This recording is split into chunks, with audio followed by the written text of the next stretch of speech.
The Bloomsbury colleges are moving from Blackboard 8, which is Blackboard Classic, to Moodle 2.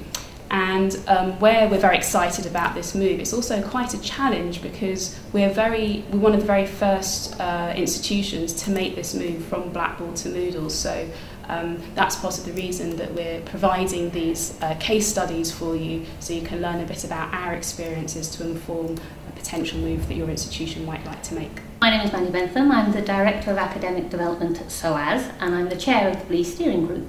The BLE Steering Group is a collaboration across the 5 Bloomsbury colleges, and it's a group of senior managers who come together on a monthly basis to manage and develop the use of the platform across the colleges. We first came together way back in 2004 when some of us were using Blackboard, the virtual learning environment, to support our learning and teaching in our individual colleges. And since then, we've developed into being much more than about the shared platform, but also about looking at other developments in the use of learning technologies, sharing different tools, which includes different licenses for different products that we've developed together. And very importantly, our collaboration has allowed us to look for funding opportunities. And we've had a number of very successful projects, JISC funded, where we've worked together on developing our approach to encouraging and supporting staff, particularly in the use of learning technology. The Bloomsbury colleges have been using Blackboard for, I think, about 7 years now. It was the largest UK consortium-based licence of Blackboard, and a couple of years ago we were aware that our Blackboard licence was coming to an end, and it provided an opportunity to check what we were doing, look at the other systems, talk to other institutions just to check where we were.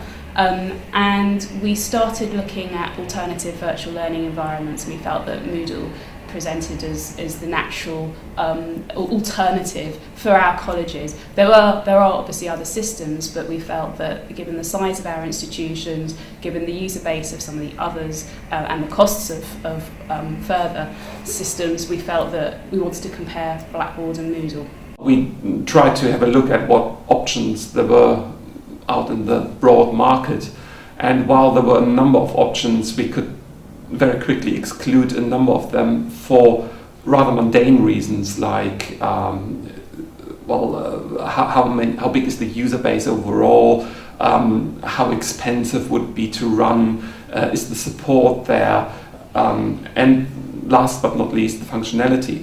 We ultimately narrowed our choice down to the newest version of Blackboard and the newest version of Moodle, and did a pedagogic comparison of that. We started looking across the sector to see what other institutions were doing. Finally, we ended up looking at a review of Moodle.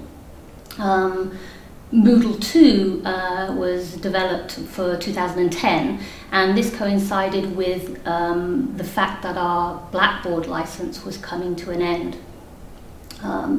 We went through a process of evaluation which was led by the Institute of Education. So they evaluated the 2 different virtual learning environments, Blackboard and Moodle. And that evaluation led the steering group to think that this was an opportunity to go back to their institutions and to talk to staff and students about what they wanted from a virtual learning environment going forward. Those institutional consultations led the steering group to think that now was a time to look at moving to Moodle to be the shared platform for the whole collaboration. The first thing we did in our evaluation of the virtual learning environments was we commissioned a pedagogic review of Blackboard version 9 and Moodle 2.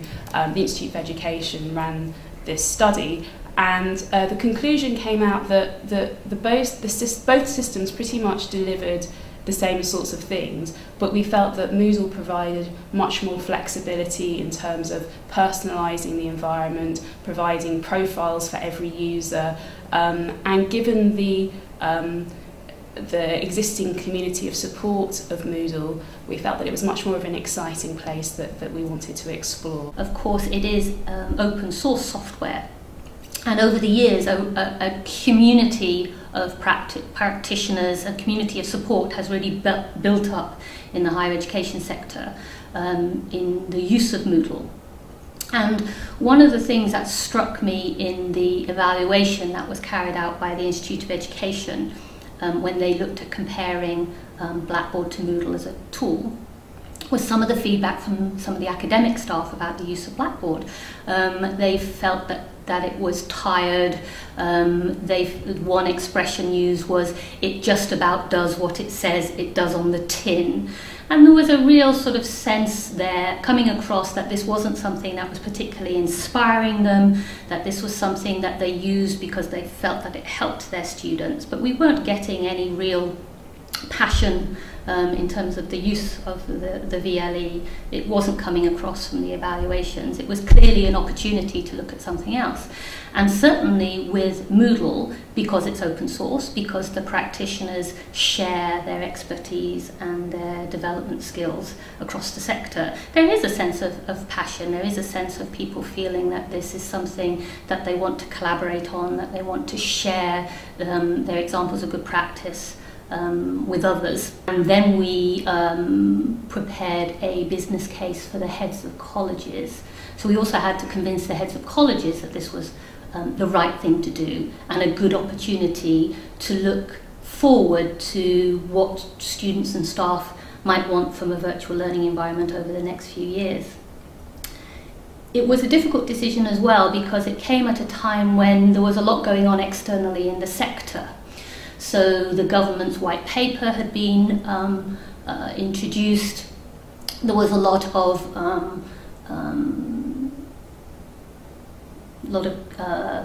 discussion in different institutions about the impact of the 9K fees on undergraduates.